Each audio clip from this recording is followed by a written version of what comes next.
Hola amigos de Prevención en 10 minutos libres de violencia. Gracias por acompañarnos en este espacio. Hoy vamos a hablar de cómo se construye el testimonio de la víctima, la participación de la víctima en un proceso penal, porque en estos casos de violencia de género hay un elemento que muchas veces pasa desapercibido en la práctica judicial, pero resulta muy determinante, y es la forma en la que se construye la credibilidad del relato de la víctima. Y claro, porque cuando el relato de la víctima, y ese relato hablo también conectado a las pruebas que esa víctima lleve al tribunal, va a ser determinante para la respuesta judicial que va a recibir. Miren, tradicionalmente el sistema de justicia ha operado bajo ciertos criterios de credibilidad que responden a una lógica de coherencia lineal, la inmediatez en la denuncia, ausencia de contradicciones. Sin embargo, en los casos de violencia de género, esos parámetros no siempre son adecuados para comprender la realidad del fenómeno. Y esto no implica modificar las reglas de valoración de la prueba, sino entender que el contexto en el que se produce la declaración influye directamente en su forma. Y desde el punto de vista jurídico, el derecho internacional ha sido claro en este aspecto. Por ejemplo, he estudiado decisiones de la Corte Interamericana de Derechos Humanos, donde se ha establecido que la valoración del testimonio en casos de violencia contra la mujer debe realizarse con perspectiva de género, evitando estereotipos que puedan afectar la apreciación de la credibilidad. Y esto implica, por ejemplo, no descalificar el relato por retrasos en la denuncia, por variaciones en la narración o por conductas que fuera de contexto pueden parecer inconsistentes.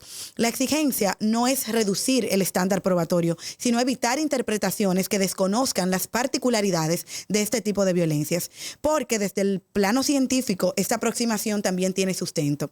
La psicología del trauma ha demostrado que las personas que han vivido situaciones de violencia pueden presentar recuerdos fragmentados, dificultades para narrar los hechos de manera lineal o variaciones en su relato a lo largo del tiempo. Y esto no necesariamente afecta la veracidad de lo ocurrido, sino que es una manifestación propia del impacto psicológico del trauma. Y asimismo, el ciclo de la violencia descrito por Walker y la teoría de la indefensión de Seligman permiten comprender por qué la víctima puede mantener vínculos con el agresor, minimizando lo sucedido o incluso adoptando posiciones ambivalentes frente al proceso.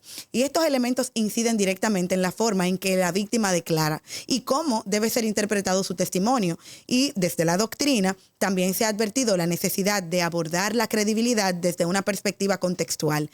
Tarufo, por ejemplo, ha señalado que la valoración probatoria exige reconstruir el conjunto de circunstancias en las que se produce la prueba y no limitarse a un análisis aislado de sus elementos formales. Por ejemplo, Fenol ha insistido en que la racionalidad de la decisión judicial depende de la capacidad de integrar distintos factores que explican el comportamiento de las partes. Y en ese sentido, la credibilidad no se construye únicamente a partir de la consistencia interna del relato, sino también de la coherencia con el contexto en el que se desarrolló. Y bueno, en la práctica esto supone un cambio importante. No se trata de aceptar acríticamente cualquier declaración, sino de evaluarla de manera integral, considerando tanto el contenido como las condiciones en que se produce ese testimonio. Y esto permite evitar conclusiones apresuradas basadas en criterios que no son adecuados para este tipo de casos. En definitiva, la valoración de la credibilidad en los casos de violencia de género requiere una aproximación más cuidadosa, más contextual y más informada.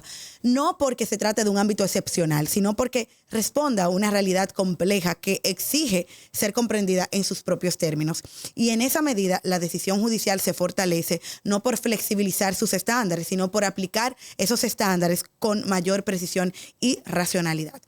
Es así como debe evaluarse esa posición de la víctima en un proceso judicial en donde se juzgue el delito de violencia de género. Gracias por acompañarme esta semana. Esto fue Prevención en 10 minutos libres de violencia. Hasta la próxima semana.